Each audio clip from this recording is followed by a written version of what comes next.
स्वागत है आप सभी का हेलो शिक्षा के यूट्यूब चैनल में। आज जो है बात करेंगे मैट्रिक एग्ज़ाम का जो साइंस का प्रश्न है। साइंस का जो है सेट ए है मेरे पास, आपके पास सेट कोई भी हो सकता है। आप जो है क्वेश्चन को देख के मिला सकते हैं और अपना सटीक आंसर निकाल सकते हैं।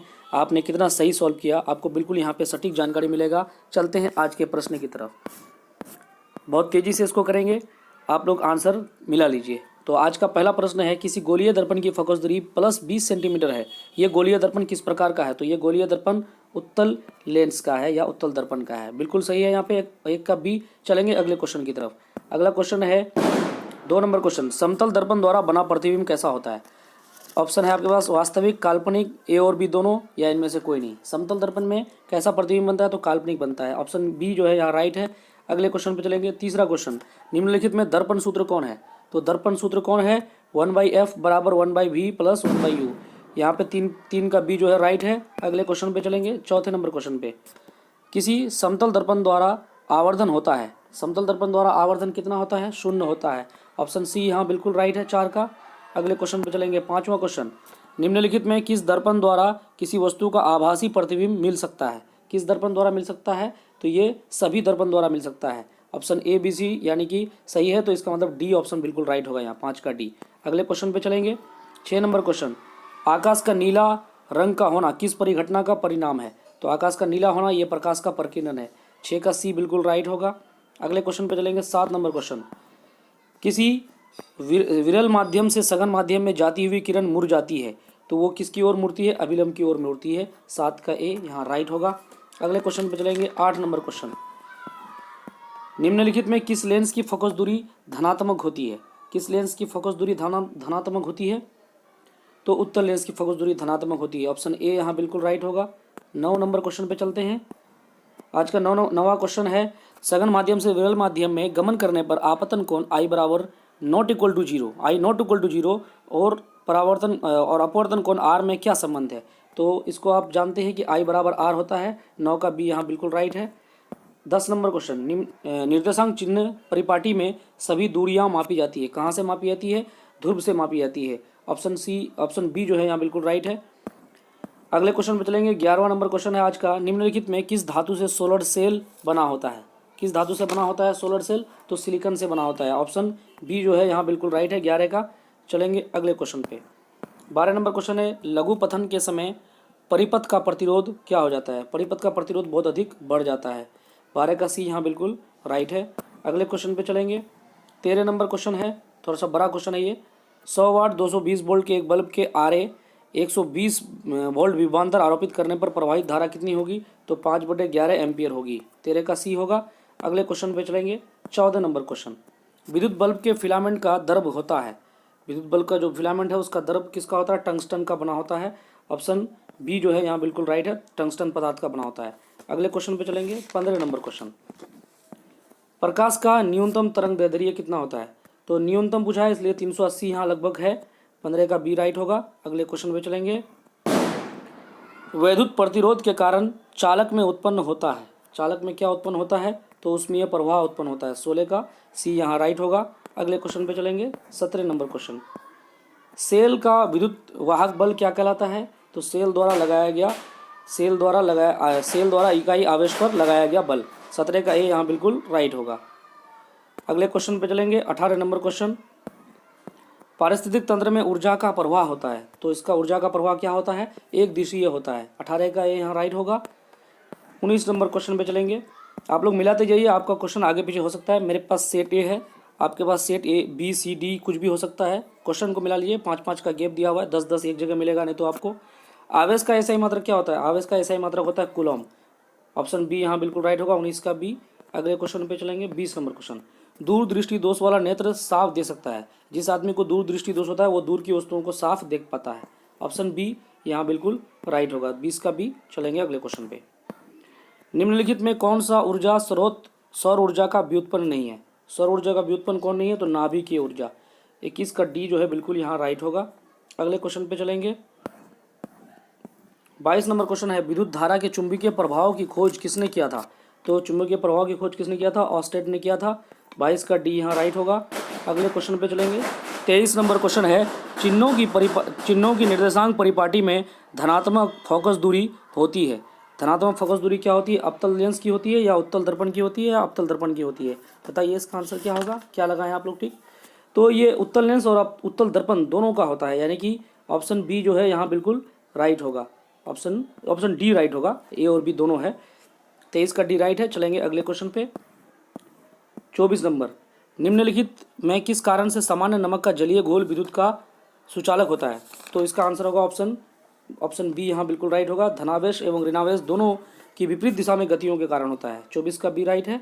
अगले क्वेश्चन पे चलेंगे। 25 नंबर क्वेश्चन, धोबिया सोडा, धोने वाले सोडे का रासायनिक सूत्र क्या होता है? ये फर्स्ट सीटिंग में भी पूछा गया था और सेकंड सीटिंग में भी पूछा गया है। Na2CO3 × 10H2O, यानी कि ऑप्शन बी यहाँ राइट होगा 25 का।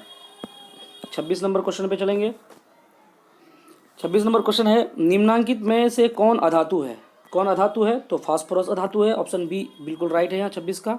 अगले क्वेश्चन पे चलेंगे। 27 नंबर, कैल्शियम की परमाणु संख्या कितनी है? बहुत इजी क्वेश्चन था ये। कैल्शियम की परमाणु संख्या 20 है। 27 का सी होगा। अगले क्वेश्चन पे चलेंगे। 28 नंबर, 28 नंबर क्वेश्चन है आपके स्क्रीन पे, मेंडलीव की आवर्त सारणी में वर्गों की संख्या कितनी है? तो मेंडलीव की आवर्त सारणी में वर्गों की संख्या 9 है। 28 का बी राइट होगा यहाँ। चलेंगे अगले क्वेश्चन पे। 29, जिप्सम का रासायनिक सूत्र क्या होता है? जिप्सम का रासायनिक सूत्र होता है CaSO4 × 2H2O, यानी कि ऑप्शन डी। 29 का डी राइट होगा। अगले क्वेश्चन पे चलेंगे। 30 नंबर, बोरोन का परमाणु भार कितना है? बोरोन का परमाणु भार कितना है? तो बोरोन का परमाणु भार कितना है? 10.8 लगभग होता है, तो लगभग 11 यहाँ पे। 10.8 तो है नहीं, 11 माना जाएगा। 30 का बी राइट है। चलेंगे अगले क्वेश्चन पे। कैलामाइन निम्नांकित में किस धातु का अयस्क है? कैलामाइन, तो कैलामाइन किसका अयस्क है? जिंक का है, जस्ता का अयस्क है। 31 का ये राइट होगा। अगले क्वेश्चन पे चलेंगे। 32 नंबर, अमोनिया के एक अणु में नाइट्रोजन एवं हाइड्रोजन के परमाणु का अनुपात कितना होता है? तो ये होता है 1:3। 32 का भी आप लगाए हैं तो बिल्कुल आपका सही होगा। अगले क्वेश्चन पे चलेंगे।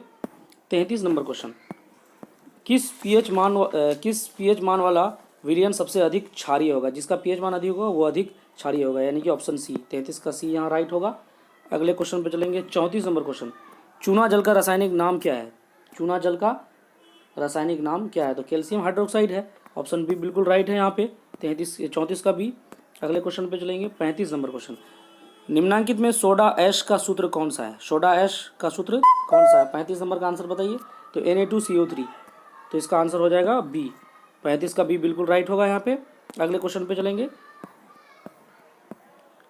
36, निम्नांकित में कौन ग्लोबर लवण का सूत्र है? तो ये Na2SO4 × 10H2O, यानी कि ऑप्शन ए जो है यहाँ बिल्कुल राइट है।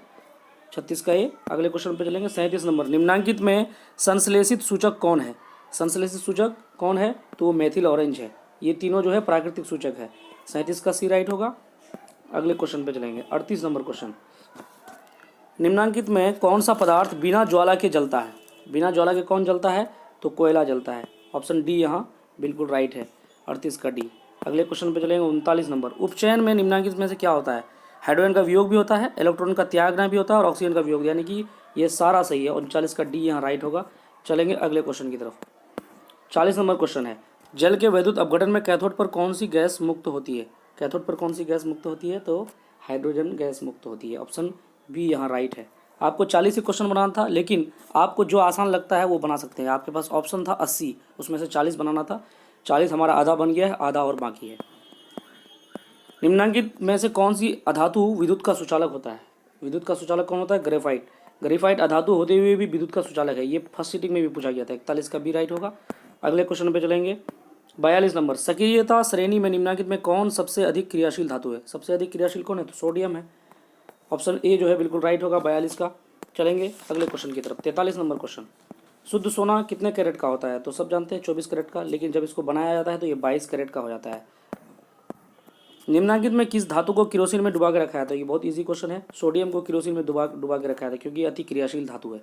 अगले क्वेश्चन पे चलेंगे। 45 नंबर, अम्ल के जलीय विलयन में निम्नलिखित में कौन उत्पन्न होता है? क्या उत्पन्न होता है अम्ल के जलीय विलयन में? तो H+ आयन उत्पन्न होता है। ऑप्शन बी जो है यहाँ बिल्कुल राइट है 45। अगले क्वेश्चन पे चलेंगे। 46 नंबर क्वेश्चन, निम्नांकित में कौन सबसे प्रबल अम्ल है? 46 नंबर क्वेश्चन, प्रबल अम्ल कौन है? तो HCl हाइड्रोक्लोरिक अम्ल। ऑप्शन बी जो है बिल्कुल राइट है यहाँ। 47 नंबर क्वेश्चन में चलेंगे। शुद्ध जल का pH मान कितना होता है? तो 7 होता है। ऑप्शन सी यहाँ राइट होगा, 47 का सी। अगले क्वेश्चन पे चलेंगे 48 नंबर क्वेश्चन। निम्नलिखित में कौन सा पदार्थ जलीय विलयन नीले लिटमस पत्र को लाल कर देता है? तो अम्ल जो है नीले लिटमस को लाल कर देता है। 48 का ए बिल्कुल राइट है यहाँ। अगले क्वेश्चन पे चलेंगे 49 नंबर क्वेश्चन। 49 नंबर, पेंटेन जिनका सूत्र जो है C5H12 है, कितने संरचना समायवी संभव है? 49 का जो है इसमें 3 संरचना हो सकता है। 49 का सी जो है बिल्कुल राइट है। अगले क्वेश्चन पे चलेंगे 50 नंबर, कार्बन आवर्त सारणी के किस वर्ग का सदस्य है? तो 14 वर्ग का सदस्य है। ऑप्शन डी यहाँ राइट है। अगले क्वेश्चन पे चलते हैं 51 नंबर क्वेश्चन, घेगा रोग पनपता है, यानी घेगा रोग होता है किससे? आयोडीन की कमी से होता है, इसलिए नमक में आयोडीन होना जरूरी है। 51 का सी होगा। अगले क्वेश्चन पे चलेंगे 52 नंबर, रंध्र मुख्यतः पाए जाते हैं पत्तियों में पाए जाते हैं। 52 का भी बिल्कुल राइट है। बहुत ही इजी क्वेश्चन था ये। रक्तचाप मापने के उपकरण को क्या कहते हैं? अगला क्वेश्चन है, रक्तचाप मापने के उपकरण को क्या कहते हैं? तो स्फिग्मोमैनोमीटर कहते हैं उसको। क्या कहते हैं? Sphygmomanometer, D. तो इसका आंसर क्या हो जाएगा? ऑप्शन डी 53 का राइट हो जाएगा। अगले क्वेश्चन पे चलेंगे 54 नंबर, परागकोश में क्या पाए जाते हैं? परागकोश में क्या पाए जाते हैं? 54 नंबर का आंसर तो परागकण पाए जाते हैं। ऑप्शन डी बिल्कुल राइट है यहाँ। अगले क्वेश्चन पे चलेंगे 55 नंबर, लसिका का रंग होता है, लसिका का रंग कैसा होता है? हल्का पीला होता है। ऑप्शन डी बिल्कुल राइट है यहाँ, 55 का डी। अगले क्वेश्चन पे चलेंगे, निम्नलिखित में कौन एक जैव अनिम्नीकरणीय है? तो ये डीडीटी है। ऑप्शन डी यहाँ बिल्कुल राइट है, डीडीटी होगा, 56 का डी। अगले क्वेश्चन पे चलेंगे, जैव आवर्धन प्रदर्शित करने वाला रसायन है, 57 का आंसर क्या होगा? तो इसका आंसर भी डीडीटी ही होगा, 57 का डी बी होगा, डीडीटी आंसर होगा। अगले क्वेश्चन पे चलेंगे 58 रंध्र का मुख्य कार्य क्या है? रंध्र का मुख्य कार्य क्या है? तो इसका आंसर हो जाएगा गैसों का विनिमय एवं वाष्पोत्सर्जन। ऑप्शन बी यहाँ बिल्कुल राइट होगा, 58 का। अगले क्वेश्चन पे चलेंगे 59 नंबर, वायुमंडल में CO2 का प्रतिशत कितना होता है? तो 0.03% होता है, यानी कि ऑप्शन बी यहाँ बिल्कुल राइट है। अगले क्वेश्चन पे चलेंगे, पौधों के उत्सर्जी पदार्थ हैं, पौधों के उत्सर्जी पदार्थ सभी हैं, टैनिन, गोंद, रेजिन, इसलिए ऑप्शन डी बिल्कुल राइट है, 60 का डी होगा। अगले क्वेश्चन पे चलेंगे, डायलिसिस मशीन द्वारा रक्त का शुद्धिकरण किया जाता है, इसको क्या कहते हैं? हेमोडायलिसिस कहेंगे। ऑप्शन डी जो है बिल्कुल राइट होगा यहाँ, ऑप्शन डी बिल्कुल राइट होगा 61 का। अगले क्वेश्चन पे चलेंगे 62 नंबर क्वेश्चन, निम्नलिखित में कौन गुरुत्वानुवर्तन का उदाहरण है? गुरुत्वानुवर्तन का उदाहरण कौन होगा? ऑप्शन ए फल की वृद्धि, ऑप्शन बी जड़ की वृद्धि, या ऑप्शन सी फूल की वृद्धि, या इनमें से कोई नहीं। 62 का आंसर क्या हो जाएगा? तो जड़ की वृद्धि को कहेंगे गुरुत्वानुकर्षण। ऑप्शन बी यहाँ बिल्कुल राइट है। अगले क्वेश्चन पे चलेंगे 63 नंबर, पूर्ण विकसित अंडाशय क्या कहलाता है? तो फल कहलाता है। 63 का ए बिल्कुल यहाँ राइट है। अगले क्वेश्चन पे चलेंगे 64 नंबर, लैंगिक जनन संचालित रोग है, तो ये हो जाएगा एड्स। ऑप्शन सी बिल्कुल राइट है, 64 का। अगले क्वेश्चन पे चलेंगे 65 नंबर क्वेश्चन, निम्नलिखित में से कौन परागकोश में पाया जाता है? परागकोश में कौन पाया जाता है? तो परागकण पाया जाता है, 65 का बी बिल्कुल राइट होगा यहाँ। अगले क्वेश्चन पे चलेंगे 66 नंबर, निम्नलिखित में से कौन पादप हार्मोन नहीं है? तो पादप हार्मोन कौन नहीं है? ये तीनों पादप हार्मोन है, ऑक्सिन, एथिलीन और साइटोकाइनिन। तो ऑक्सीटोसिन जो है ये पादप हार्मोन नहीं है, 66 का बी होगा। अगले क्वेश्चन पे चलेंगे 67 नंबर, अलैंगिक जनन की विधि है, कौन सी विधि अलैंगिक जनन की विधि है? तो कौन सी विधि है? इनमें से सभी, ये सारा विधि जो है अलैंगिक जनन का है, बीजाणुजन, मुकुलन, विखंडन। ऑप्शन डी जो है 67 का बिल्कुल यहाँ राइट होगा। अगले क्वेश्चन पे चलेंगे, मेंडल ने अपने प्रयोग के लिए किस पौधे का चयन किया? तो बहुत इजी क्वेश्चन है, मटर के पौधे का चयन किया था, 68 का ए होगा। अगले क्वेश्चन पे चलेंगे 69 निम्नलिखित में किनको जीव विज्ञान का पिता कहा जाता है? तो अरस्तु को कहा जाता है, 69 का बी होगा बिल्कुल राइट। अगले क्वेश्चन पे चलेंगे, मानव युग्म में लिंग गुणसूत्रों की संख्या कितनी होती है? तो ये 2 होती है, एक जोड़ी ही होता है। अगले क्वेश्चन पे चलते हैं 71 नंबर, प्रकाश संश्लेषण की प्रक्रिया अभिक्रिया होती है, प्रकाश संश्लेषण की अभिक्रिया होती है क्लोरोप्लास्ट गाना में। ऑप्शन बी जो है यहाँ बिल्कुल राइट होगा, 71 का बी। अगले क्वेश्चन पे चलेंगे 72 नंबर क्वेश्चन, गुर्दे में उपस्थित मूत्र अस्थायी रूप से संग्रहित रहता है, कहाँ रहता है? तो मूत्राशय में संग्रहित रहता है, जमा रहता है। ऑप्शन डी राइट होगा। 73 नंबर, ऑक्सीजन के परिवहन के लिए जिम्मेदार घटक कौन है? ऑक्सीजन के परिवहन के लिए तो आरबीसी इसका घटक है, 73 का ये बिल्कुल राइट होगा यहाँ। अगले क्वेश्चन पे चलेंगे 74 नंबर, कृमि रूप परिशेषिका किसका हिस्सा है? कृमि रूप परिशेषिका किसका हिस्सा है? तो आहार नाल का ही हिस्सा है ये, ऑप्शन ए बिल्कुल राइट होगा। अगला क्वेश्चन चलते हैं 75 नंबर, प्रकाश की ओर परारोह की गति, परारोह की गति क्या है? तो ये प्रकाशानुवर्तन कहते हैं इसको, ऑप्शन डी बिल्कुल राइट होगा यहाँ, 75 का डी। 76 नंबर क्वेश्चन, किससे बचने के लिए आयोडीन युक्त नमक का प्रयोग किया जाता है? तो घेगा रोग से बचने के लिए। 2 बार ये क्वेश्चन पूछ लिया घुमा करके, 76 का भी राइट है। अगले क्वेश्चन पे चलेंगे 77 नंबर क्वेश्चन, मनुष्य में कपाल तंत्रिकाओं की संख्या कितनी होती है? तो 12 जोड़ी होती है। कितनी होती है? 12 जोड़ी होती है। 77 का ये राइट है। अगले क्वेश्चन पे चलेंगे। 78 नंबर, मस्तिष्क का कौन सा भाग गंध पहचानने का केंद्र है? तो ये अग्र मस्तिष्क, आगे वाला मस्तिष्क गंध पहचानने के लिए है। 78 का बी होगा। अगले क्वेश्चन पे चलते हैं। 79, प्रथम मासिक धर्म का प्रकट होना कहलाता है। ये कौन कहा था? तो ये मेनाक्षी, यानी कि 79 का बी जो है बिल्कुल राइट है यहाँ। अगले क्वेश्चन पे चलते हैं। 80, निम्नलिखित में कौन कृत्रिम कायिक प्रवर्धन एक विधि है? कलम लगाना, दाब कलम या फिर कलम बंधन, इनमें से सभी, यानी इनमें से सभी होगा। ये सारा है, ऑप्शन डी बिल्कुल राइट है, 80 का डी। तो आज का प्रश्न यही समाप्त होता है। आप इसको जो है अपने क्वेश्चन में मिला करके देख सकते हैं कि आपने कितना सही किया। बिल्कुल सटीक आंसर किए। अगर चैनल में नए हैं तो सब्सक्राइब कर दें, लाइक कर दें और दोस्तों के साथ शेयर कर दें। थैंक यू, धन्यवाद।